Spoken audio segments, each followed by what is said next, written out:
Hey guys, welcome back to invest mindset. दोस्तों, Harv एकर बचपन से ही बहुत टैलेंटेड थे और सभी लोग कहते थे कि उनके अंदर बहुत काबिलियत है कुछ बड़ा करने की। तो जब वो अपनी 20s में थे तो उन्होंने अपने इस पोटेंशियल को प्रूव करने के लिए बहुत सारी चीजें की, जैसे किताबें पढ़ी, फेमस लोगों की ऑडियो टेप सुनी, एजुकेशन सेमिनार्स अटेंड किए, क्योंकि उन्हें इस सक्सेस वर्ड से ऑब्सेशन था। उन्हें कैसे भी करके खुद को सक्सेसफुल बनाना था। तो फिर उन्होंने अपनी 20s में ही अलग अलग बिजनेस आइडियाज पे काम करना शुरू किया और मल्टीपल बिजनेस स्टार्ट किए। लेकिन कुछ ही टाइम बाद उनके ये सभी बिजनेस फेल हो गए। लेकिन वो ये सोचते थे कि अगर मेरा एक बिजनेस सक्सेसफुल हो जाए तो मैं उसे ही बड़ा करके सक्सेस अचीव कर लूंगा। लेकिन हर एक बिजनेस आइडिया पहले वाले से और ज्यादा फ्लॉप होने लगा और फिर उनकी फेलियर उन्हें दिन रात परेशान करती थी कि आखिर इतनी मेहनत और नॉलेज के बाद भी सक्सेस मुझसे इतना दूर क्यों भाग रही है। फिर धीरे धीरे करके एक ऐसा टाइम आ गया कि उनके सारे बिजनेस इतने फ्लॉप हो गए और उन्हें इतना बड़ा लॉस हुआ, जिसकी वजह से उन्हें वापस अपने पेरेंट्स के घर में आके रहना पड़ा, जहां उन्हें एक बेसमेंट में रूम मिला रहने के लिए।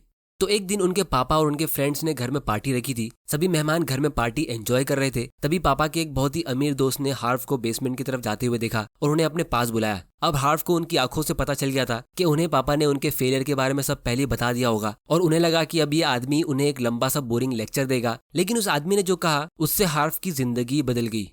उस आदमी ने कहा कि एक जमाने में मैं भी तुम्हारी तरह ही था, एक कंप्लीट डिजास्टर। तुम्हारी तरह मैं भी यंग था और सोचता था कि मुझे सब पता है और मुझे एक्चुअली में बहुत नॉलेज भी थी, लेकिन मुझे पैसे और सक्सेस के इनर सीक्रेट्स के बारे में कुछ नहीं पता था। क्या तुम्हें पता है कि अमीर लोग अमीर क्यों होते? उनकी हार्डवर्क, उनके पैसे और उनकी स्किल्स, ये सबसे ज्यादा उनका माइंडसेट उन्हें अमीर बनाता है। सभी अमीर लोगों का माइंडसेट मोर और लेस सिमिलर होता है। अगर ये माइंडसेट तुमने समझ लिया तो पैसा खुद तुम्हारे पीछे भाग के आएगा। ये कह के वो आदमी अपनी पार्टी में वापस चला गया। लेकिन उनकी कही हुई बातें हार्व के दिमाग में ऐसी फिट हो गई कि उस दिन के बाद उन्होंने अपना माइंडसेट और लाइफ दोनों बदल दी। उन्होंने रिच और सक्सेसफुल लोगों के माइंड को इनसाइड आउट स्टडी किया और बहुत डीप एनालिसिस के बाद उन्हें पता चला कि उनके सभी बिजनेस इसीलिए फेल हो रहे थे क्योंकि वो एक टिपिकल मिडिल क्लास या पुअर माइंडसेट से ही अपने बिजनेस स्टार्ट कर रहे थे। और जब उनकी स्टार्ट ही पुअर माइंडसेट से होती थी तो बाद में वो कितना भी मेहनत करे उनका रिजल्ट हमेशा फेलियर ही होता था। तो फाइनली इस बार उन्होंने एक रिटेल फिटनेस बिजनेस ओपन किया रिच लोगों के माइंडसेट के साथ, और उन्होंने ये डिसाइड किया कि वो ये बिजनेस तब तक नहीं छोड़ेंगे जब तक वो इस बिजनेस से अमीर नहीं बन जाते। और रियलिटी में कुछ ऐसा ही हुआ। कुछ ही समय बाद उनके बिजनेस को एक फॉर्च्यून 500 कंपनी ने $160 मिलियन में खरीद लिया और वो एक मिलियनर बन गए।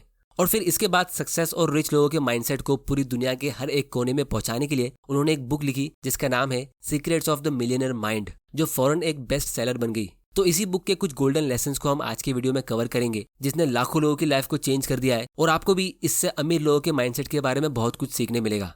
तो दोस्तों, सबसे पहले हम बेसिक चीज की बात करते हैं। तो अगर आप एक पौधे यानी प्लांट को देखोगे तो उसमें एक विजिबल चीज होती है और एक इनविजिबल चीज होती है। विजिबल चीज है उस पर लगे हुए फ्रूट्स और फ्लावर्स, और इनविजिबल चीज है जमीन के नीचे रहने वाले रूट्स। तो इसी तरह हमारी लाइफ में भी जो विजिबल है, जैसे हमारी फाइनेंशियल कंडीशन या फिजिकल स्ट्रेंथ, ये सभी फ्रूट्स है।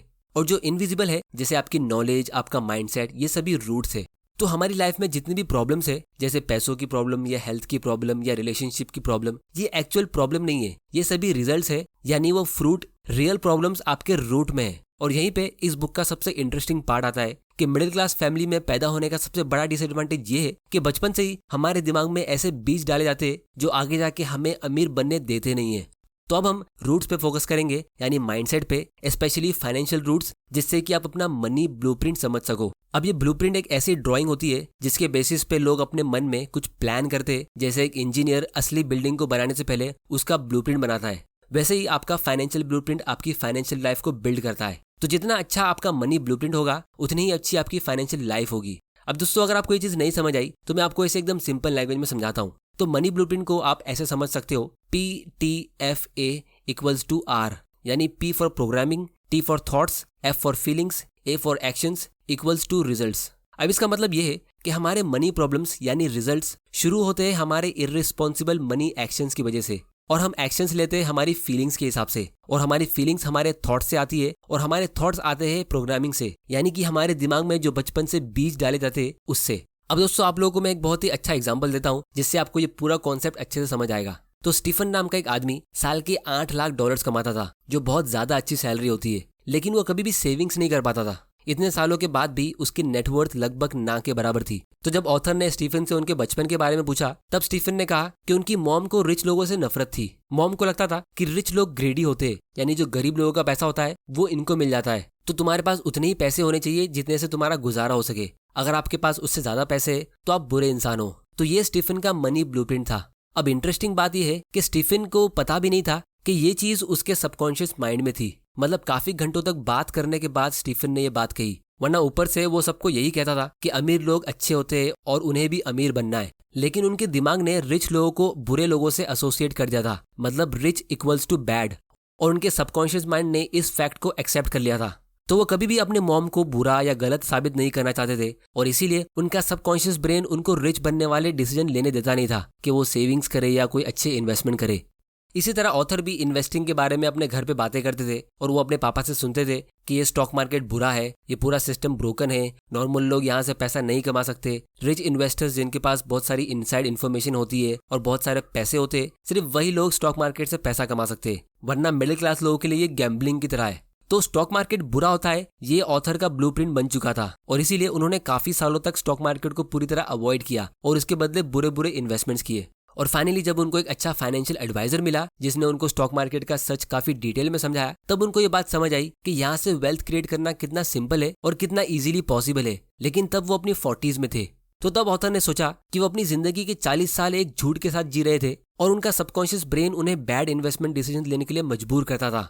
इसीलिए एक ही अमीर इंसान को जब दो लोग देखते तो वो उसको लेके दो अलग अलग कंक्लूजन निकाल सकते। जैसे एक सोचेगा कि ये अमीर बाप का बेटा होगा या शायद बहुत ज्यादा लकी होगा, लेकिन दूसरा आदमी ये सोच सकता है कि ये इंसान कितना मेहनत करता होगा, इसके पास कितने सारे अच्छे अच्छे स्किल्स होंगे, मैं भी इसके जैसा बनना चाहता हूँ।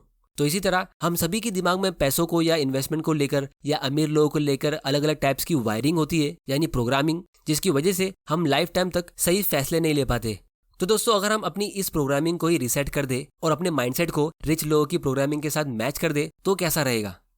जैसे अगर हम हमारे इंडियन कल्चर की बात करें तो मेजॉरिटी लोग स्टॉक मार्केट से डरते और हमारे पेरेंट्स भी हमें स्टॉक में इन्वेस्ट करने से मना करते। लेकिन अगर आप एक सिंपल सा गूगल सर्च करोगे तो आप देखोगे कि सारे अमीर लोगों की मैक्सिमम वेल्थ स्टॉक्स में ही होती है। ये जितने भी अमीर लोग होते हैं इनकी कंपनी स्टॉक मार्केट में लिस्टेड होती है, जिसको हम भी बाय कर सकते हैं और इनके साथ अमीर बन सकते हैं। लेकिन मेजॉरिटी मिडिल क्लास लोग इसमें इन्वेस्ट करने से डरते हैं। तो इस डर का रीजन क्या है दोस्तों? ये बैड प्रोग्रामिंग होती है। लेकिन अब आप अपने माइंडसेट को इंप्रूव कर सकते हो और स्टॉक्स में इन्वेस्ट करके खुद अपनी वेल्थ बिल्ड कर सकते हो, क्योंकि इस चैनल पे मैं आप लोगों के लिए ऐसे वैल्यूएबल वीडियोस लाता रहूंगा। तो अभी तक आपने इस चैनल को सब्सक्राइब नहीं किया है तो जल्दी से कर लो और बेल आइकन प्रेस करना मत भूल जाना, ताकि आपसे कोई ऐसे वैल्यूएबल वीडियोस मिस ना हो जाए। तो दोस्तों, अब हम ये मनी ब्लूप्रिंट को रीप्रोग्राम यानी रीसेट कैसे करें, उसके लिए रिच लोगों के 5 रूल्स को समझते हैं जो मिडिल क्लास और पुअर लोग से काफी अलग होते हैं। अगर आप ये रूल्स समझ गए तो आप भी एक फाइनेंशियली फ्री और हैप्पी लाइफ जी सकते हो। लेकिन उससे पहले अगर आपको स्टॉक्स में इन्वेस्ट करने के लिए एक इन्वेस्टमेंट अकाउंट ओपन करना है तो आप एम स्टॉक्स के साथ अकाउंट ओपन कर सकते हो, जो हमारे आज के एजुकेशनल स्पॉन्सर है, जिसे एक फेमस कंपनी मिराई एसेट ने बनाया है। और यहाँ पे इन्होंने एक बहुत ही इंटरेस्टिंग प्राइसिंग मॉडल लॉन्च किया है, जो पूरे इंडिया में सबसे पहली बार किसी ने ऐसा किया है कि अगर आप इनकी 999 रुपीज की सब्सक्रिप्शन फी पे करते हो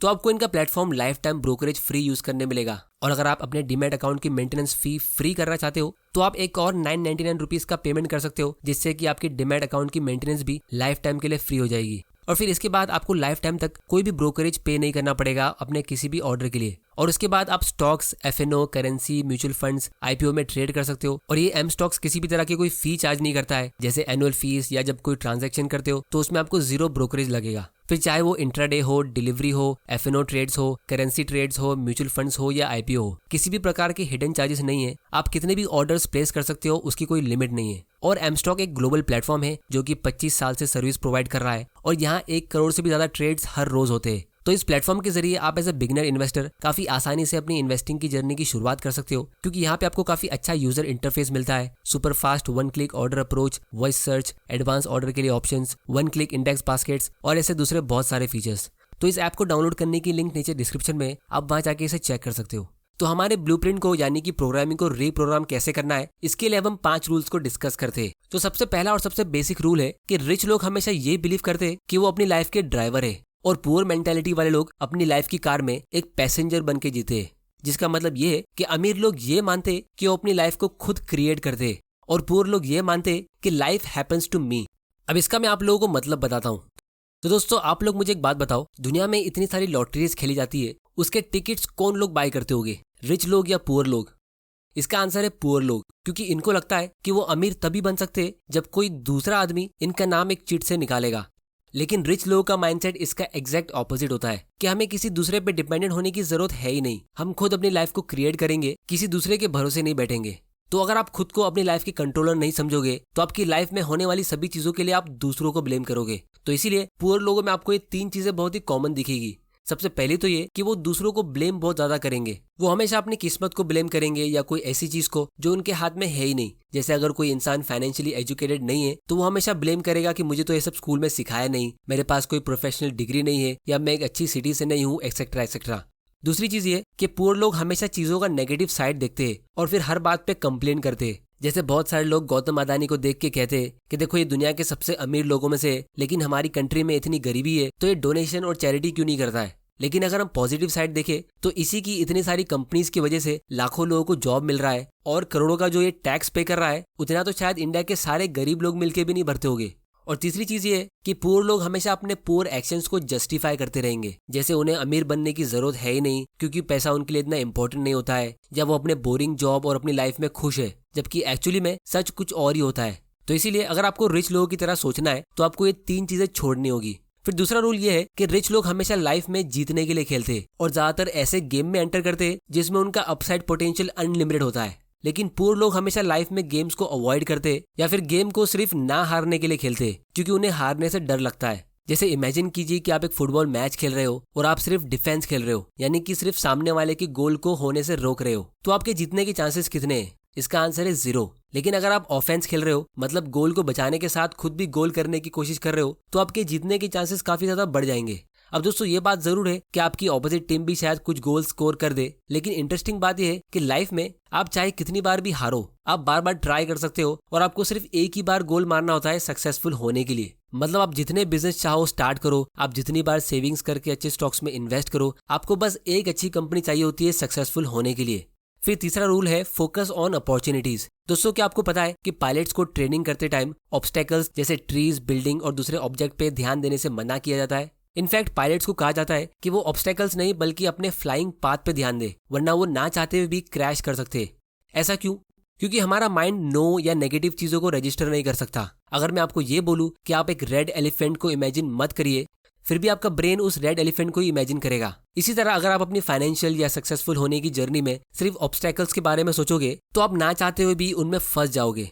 इसीलिए आप अपनी जर्नी पे और उनके रिवॉर्ड्स पे ध्यान दो ताकि आपका दिमाग हमेशा मोटिवेटेड रहेगा उसको अचीव करने के लिए। तो ये एक यूनिवर्सल फैक्ट है कि आप जिस पे फोकस करते हो वो एक्सपांड होता है और फिर आपके दिमाग में उसी को लेके और नए नए आइडियाज आते रहते हैं।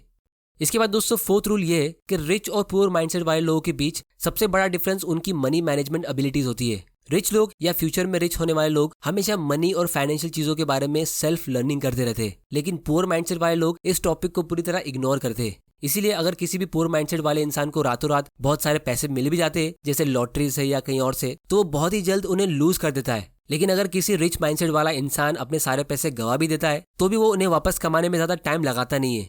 अब दोस्तों इस टॉपिक के ऊपर हमने ऑलरेडी बहुत सारे वीडियोस बनाए हैं जिसकी लिंक आपको नीचे डिस्क्रिप्शन में मिल जाएगी। फिर दोस्तों सबसे लास्ट और सबसे इंटरेस्टिंग रूल है कि rich people promote themselves and their value, poor people think negatively about selling and promotion. दोस्तों क्या आप लोगों ने मेरे दूसरे वीडियोस देखे, जैसे फाइनेंस बुक की समरीज की प्लेलिस्ट, या स्टॉक मार्केट फॉर बिगिनर्स की प्लेलिस्ट, या पावर ऑफ कंपाउंडिंग, डिविडेंड और फाइनेंशियल फ्रीडम के इंपॉर्टेंट वीडियोस? अगर नहीं देखे तो उनकी लिंक आपको नीचे डिस्क्रिप्शन में मिल जाएगी। और अगर आपने हमारे चैनल को अभी तक सब्सक्राइब नहीं किया है तो जल्दी से कर लो और बेल आइकन को प्रेस करना मत भूल जाना। मैं हर हफ्ते न्यू वीडियोस लाने की कोशिश करता हूं ताकि आपको हाई क्वालिटी के फाइनेंशियल वीडियोस मिल सके, जिससे आप जल्दी फाइनेंशियल फ्रीडम अचीव करो और अपनी लाइफ में पैसों की चिंता को हमेशा के लिए दूर करो। दोस्तों ज्यादातर लोगों के दिमाग में ये एक बहुत ही स्ट्रॉन्ग प्रोग्रामिंग होती है कि अगर आप कोई चीज प्रमोट कर रहे हो तो आप गलत कर रहे हो, और बहुत लोगों को इससे गुस्सा भी आता है। लेकिन सच ये है कि हम अपनी लाइफ में हमेशा अपने आप को प्रमोट करते रहते हैं। फिर चाहे आप जॉब के इंटरव्यू में जाके अपने बारे में बताते हो, वो भी एक प्रमोशन होता है, या फिर जब आप शादी के लिए लड़की का हाथ मांगने जाते हो तो भी आप अच्छे कपड़े पहन के जाते हो और अपने बारे में अच्छी चीजें बताते हो, तो तब भी आप अपने आप को प्रमोट कर रहे हो। बस फर्क सिर्फ इतना है कि हमें प्रमोशन को ओवर नहीं करना होता है, जितनी जरूरत होती है उतना ही प्रमोशन करना होता है। वरना अगर आप इंटरव्यू में अपने बारे में कुछ भी नहीं बोलोगे तो दूसरा लड़का बड़ी बड़ी बातें करके ऑफर लेटर लेके चले जाएगा। तो इस रूल का सबसे बेसिक फंडामेंटल पॉइंट ये है कि आपको सबसे पहले खुद एक वैल्यूएबल इंसान बनना है। जैसे आपके पास जेन्युइनली बहुत सारे अच्छे स्किल्स होने चाहिए, या फिर अगर आप कोई बिजनेस स्टार्ट करते हो तो आप पहले जेन्युइनली एक वैल्यूएबल प्रोडक्ट बनाओ फिर उसका प्रमोशन करो, या कोई यूट्यूब का चैनल स्टार्ट करते हो तो आप पहले अच्छे अच्छे वीडियोस अपलोड करो फिर अपने चैनल की लिंक अपने फ्रेंड्स के साथ शेयर करो। तो ये एक बहुत ही अच्छी चीज होगी। ज्यादातर प्रमोशन को नेगेटिवली इसीलिए देखा जाता है क्योंकि मेजोरिटी लोग इतने ज्यादा वैल्यूबल होते नहीं है या उनके पास कोई वैल्यूबल चीज देने वाली होती नहीं है और वो फिर भी बहुत ज्यादा प्रमोशन करते रहते हैं या अपनी बड़ाई मारते रहते हैं, तो ये चीज बुरी होती है। तो इसीलिए राइट कॉम्बिनेशन ये कि आप पहले खुद एक वैल्यूबल इंसान बनो, अच्छे स्किल्स सीखो, लोगों को वैल्यू देना सीखो और फिर थोड़ा सा प्रमोशन कर दो और तब आप ऑटोमेटिकली बाकी लोगों से बहुत ज्यादा आगे निकल जाओगे। तो दोस्तों आज की वीडियो में इतना ही। उम्मीद करता हूँ आपको इस वीडियो से कुछ ना कुछ सीखने जरूर मिला होगा, तो चैनल को सब्सक्राइब जरूर कर लेना। दोस्तों आप लोग मुझे नीचे कमेंट करके बताओ कि मैं कौन सी टॉपिक पे अपना अगला वीडियो बनाऊं। एमस्टॉक के ऐप की लिंक नीचे डिस्क्रिप्शन में है। इस वीडियो को शेयर करो अपने फ्रेंड्स और फैमिली मेंबर के साथ और उनको भी एजुकेट करो ताकि वो भी जल्दी से जल्दी अपनी फाइनेंशियल फ्रीडम की जर्नी को शुरू कर सके। वीडियो पसंद आया तो इसे लाइक करो, नहीं पसंद आया तो डिसलाइक करो। आपका वैल्यूएबल टाइम देने के लिए thank you and goodbye. Investments in securities markets are subject to market risks. Read all the related documents carefully before investing.